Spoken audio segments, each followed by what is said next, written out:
In the past two episodes, well, not directly past, but something like that, we had the United States Mark II grenade as well as the German Steelhand Granata 24. On today's episode, we have the RGD 33.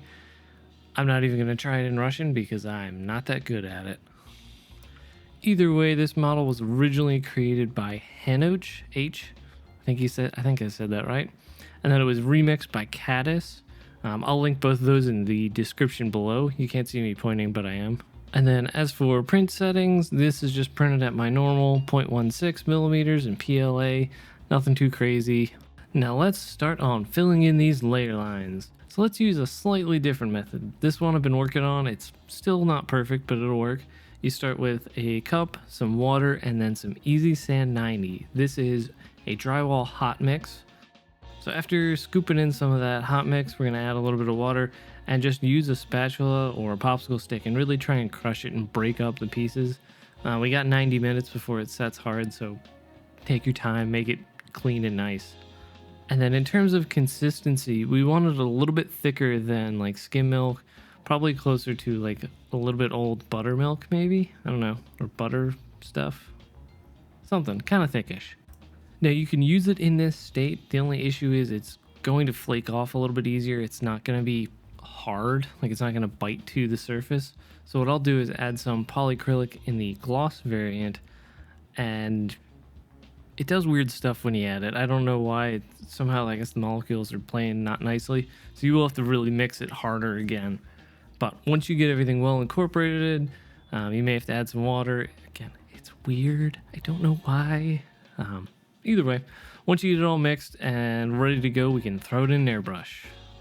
Using the largest needle you have for an airbrush, in my case this is a Badger 105 with a 0.5 millimeter needle. Turn up the PSI, it will take a little bit more to push it out, and you're going to kind of spray it like it's sort of paint. It's not real paint, it's going to sputter, it's not going to be great in terms of finish, but what it does is it creates that first layer that fills in most of the gaps, and then you can come back and either sand or add extra layers on top and smooth it out afterwards. And just for reference sake, let me turn off all the sounds and me talking, and I'll just play the actual clip live just so you can hear that sputtering sound.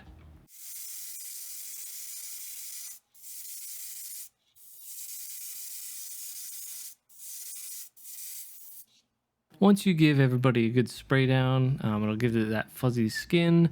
Give it about 24 hours is generally a good idea for it to cure. I know it's a pain, but waiting's better in this case. And it'll look a little bit something like this. Now you can sand it in this state.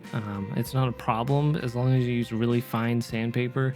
But if you go too far or don't use enough polyacrylic like I did, it's very easy to pull back the layer lines and then kind of nullify all your hard work. And I'm going to go forward with my normal polyacrylic and gloss just to fill in these layer lines, smooth it out, and make it something I can sand. It's not necessary for most people, but again, just as a reminder, I'm trying to avoid spraying enamels or something with high VOCs, so just something to keep in mind. The final result will look something like this. You can give it a little bit more sanding if you feel like. I'm not going for a candy coat, so I don't have to be perfect, thankfully. But there's still some orange peel that you can see on here, which is really nice. Means I've got a good smooth coverage. Some of the other areas aren't as great. I should go back and sand them, but again, texture is my friend in this case.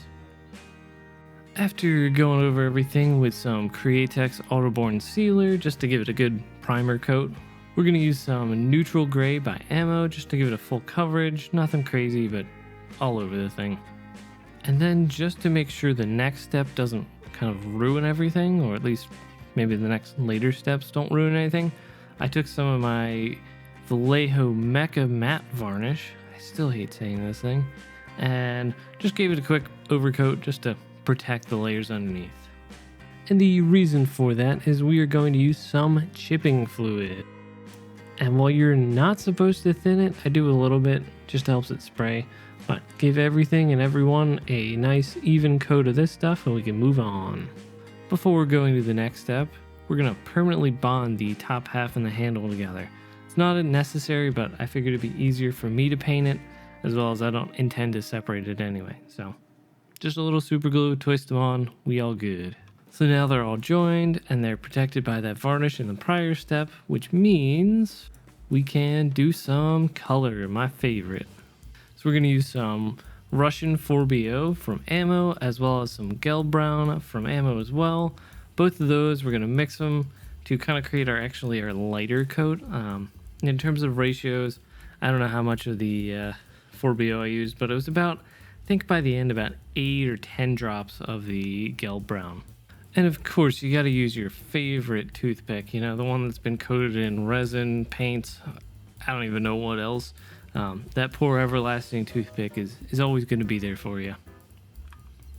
Anywho, once we've sprayed the whole piece, sorry I'm not showing it, you might notice there's a little bit of a empty section. I kind of left that till the end, mostly because I was like, the fragmentation thing will cover it, so I'm okay.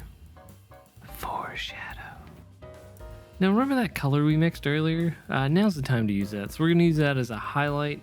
You don't need actually nearly as much as I made. I probably made double the amount, but throw it in a much smaller needled airbrush, and then you're going to get close and kind of just do a very random spray pattern. So what I did was I would kind of holding the trigger the whole time, just kind of jangle my hand around, pulling back on the trigger randomly, just to give it some haze shading here and there. Is it subtle? You betcha, which is good. I also went and on the frag jacket, just kind of sprayed a couple of the diamonds here and there, just to add a little bit of character to it. Which, speaking of that frag jacket, I was about to permanently mount it to the explosive head, and then I realized something. Yeah, that's a big hole. One coat of paint later, we can put the frag jacket on, and it's upside down. Take 3. This time we got it. Oh yeah. So here she'd be in her normal, newish state. And while we could totally end it there, I mean, for most people that aren't me, it's pretty good. I like it. I see where it's going. It looks nice. But come on, we could totally add some rust tones to it and have a little more fun. I mean, besides, why did I spend all that time putting chipping fluid if I'm not going to use it? So let's grab some brushes, some water, and maybe a toothbrush, and let's have fun. And the paint ended up being a little bit too hard for a paintbrush to kind of pull off, so I ended up focusing entirely with the toothbrush. But the normal steps apply. Flood the surface with water, come back with your brush, toothbrush, and sometimes toothpick, and just scrape away the paint. I kind of got really forceful with it just because it needed that force. But also just because, I was not trying to think, I was just trying to get paint off. And then once I got it to where I wanted it, or at least close enough, let the water dry. I used a paper towel to kind of help it, and then put it in front of a fan, and we get something really cool. And then just to finish it off, I went back with a paintbrush and just added a little bit more dots, chips here and there. I did go back on the top section and add a little bit of like streaking chips around where the fuse cover would have been slid open and back. And using the dabber from my very first video, we're going to go and add a bunch of really small dots and chips all around the areas that we've already started to work on. Just adds a little bit extra character. After one quick coat from that Mecha Matte varnish from Vallejo, we can then start on the washes. I'm going to start with the dark brown for green and really emphasize some of the areas with, hard edges or some really nice shadows, nothing too crazy. Once that's all done, we can go back, grab some mineral spirits, and just kind of blend the effect out.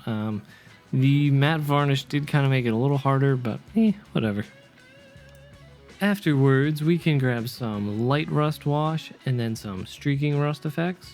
Both of those are going to create the rust foundation.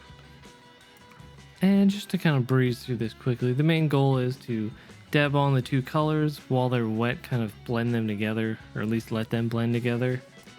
And then we can go back with the mineral spirits and just kind of clean it up.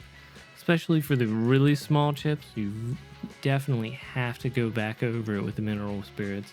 Otherwise, it does this weird thing where it's like, hey, it's really bright and in your face, but the chip behind it is so small, it just doesn't look right. And as I was doing this, one of the main goals with especially the fragmentation jacket, was I wanted that to look rather old and kind of gnarly and nasty. Didn't go as far as I wanted. I wish I had actually just used some of that track wash that I spilled on my pants the other time. Use that to just kind of cover the whole surface. Don't even bother with paint. But either way, you live and learn. So let's wrap this puppy up. Starting with the before picture. Blah, blah. And then we can go to the after picture. Blah, blah. So yeah, this project was quite fun. I really love this model. It is very detailed. And even at 0.16, it came out just feeling so nice. And especially after painting it, it's even nicer. Oh. I mean, really, I wish we had a thing where I could like have you, the viewer, just come out and just hold this in your hand and feel how it is. Is that weird? That's probably weird. It will. So, either way, that's where I'm going to wrap this video up for now. If you like what you see and want to see some more, go ahead and give this video a like and as well as subscribe if you haven't done so already. And while the next video is going to take a little bit longer than normal, got some vacation stuff as well as it's a much more difficult project. But I will see you in the next one. Happy modeling.